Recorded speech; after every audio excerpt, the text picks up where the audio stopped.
Hello friends, this is Dorie with Forever Quilting.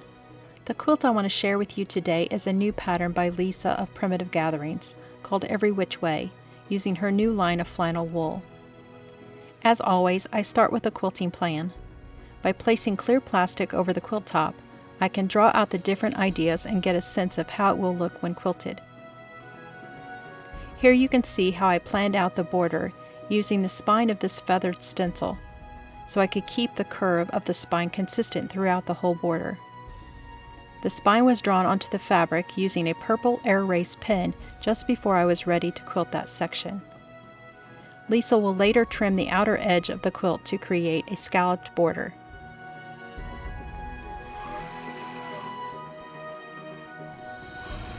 Recently I was asked if I stabilize the whole quilt, then go back to do the details. Or do I just do one section from start to finish before advancing? Well, my answer is both.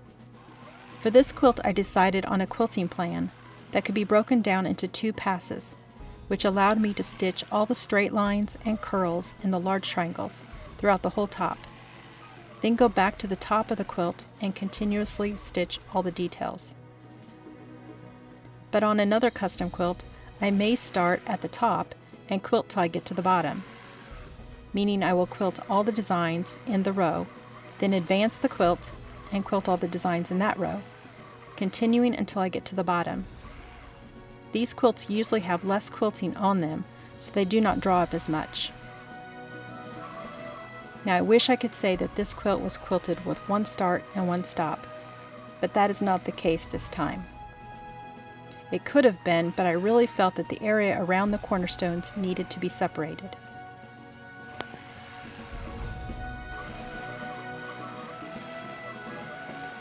So where do you start when deciding on a quilting plan?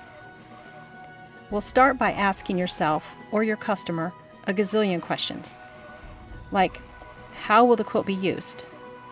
Who is the quilt for? What style is the quilt? What area of the top do you want to feature? How heavy do you want the quilting? If it is for a customer, then what is the budget? Then choose a focal design, like flowers, leaves, feathers, animals, or whatever. Then choose some coordinating filler designs. Then finally choose some connectors. These are the designs that will link all the designs together to make the quilting as continuous as possible. You can learn all about these continuous designs and fillers in my book Making Connections, or by taking my class on Finding Your Path. For this quilt, I knew I wanted elegant feathers, also known as heirloom or bumpback feathers. Making them with a curl means I don't have to be so precise with my backtracking. Plus, this gives me another element to add to my design choices. So I took the curl design and used it as one of my fillers. Here you can see me using the 20-inch curve ruler by the Quilted Pineapple to quilt a curve across the base of the triangle, then coming back with the curls. I will do this every time my straight lines run into the outside tip of the large triangle. This avoids having to quilt through the intersection where all the triangles come together, which can sometimes be really bulky. Now for my connectors, I chose a curve, which I turned into a double curve because the quilt called for heavier quilting. In the sashing area, I wanted to add a 2-inch grid, which I usually mark with my stencils, but I realized that I could just use the piecing as a guide for the grid without having to mark on the top. Now, as I was drawing out the design on the plastic using the dry erase markers, I also realized that the designs were not all connected, so I added a small amount of stitch in the ditch to make it continuous. Please continue watching, as I have included how I quilted the sashing and how I continuously filled in all the other triangles.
Thanks for watching.